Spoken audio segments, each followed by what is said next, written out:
Hello and welcome to Video Jug.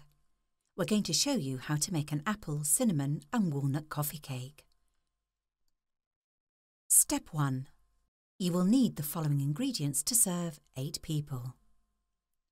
Half a tablespoon of cinnamon, 250 grams of sugar, 400 grams of flour, 1 teaspoon of baking soda, 10 grams of baking powder, a pinch of salt, 4 eggs, 220 ml of vegetable oil, 4 Granny Smith apples peeled and diced, and 125 grams of chopped walnuts. And here is a summary of the ingredients.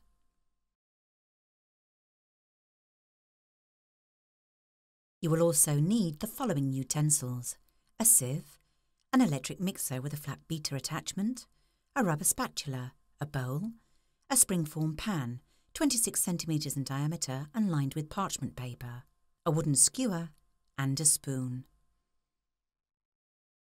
Step 2. Preheat the oven.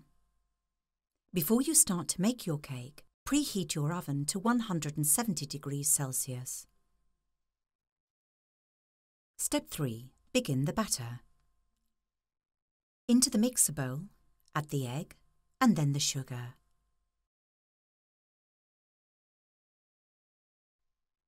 Start mixing it on a low speed, just enough to combine the 2 ingredients.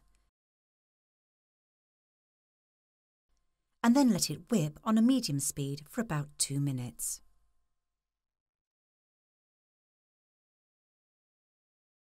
Step 4. Introduce the vegetable oil. As soon as the egg and butter mixture becomes pale and creamy, add the oil. The oil needs to be added very slowly in a trickle, or the batter might curdle. Once the oil has been added and successfully incorporated into the batter, you can now turn off the machine. Step 5. Make the batter. Combine the flour,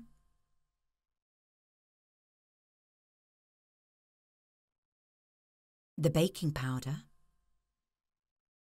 the baking soda,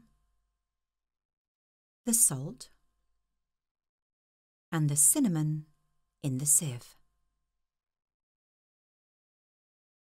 Now, using a spoon, sieve these ingredients into an empty bowl.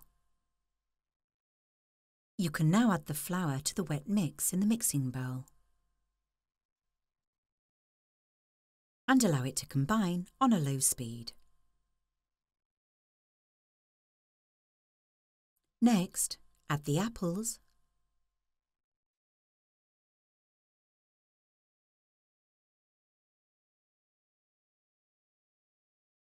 and then the walnuts, and let it mix for a few seconds.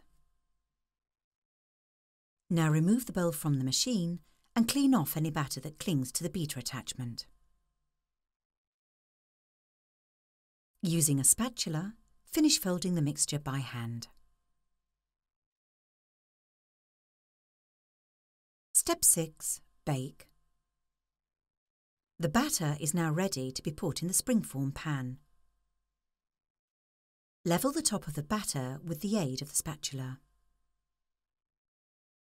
and place the pan into the oven to allow it to bake for approximately 50 to 55 minutes. Step 7. Remove the cake. Near the end of the cooking time, test your cake with a wooden skewer to see if the cake is done. Place the skewer into the centre of the cake and remove it. If it is free of batter, the cake has finished baking. The cake can now be left to cool down to room temperature, after which you can remove it from its pan. Step 8. Serve. Your apple, cinnamon and walnut coffee cake is now ready to serve. It goes perfectly with vanilla ice cream or with a cup of coffee. Enjoy! And that's how to make an apple, cinnamon and walnut coffee cake, the Video Jug way.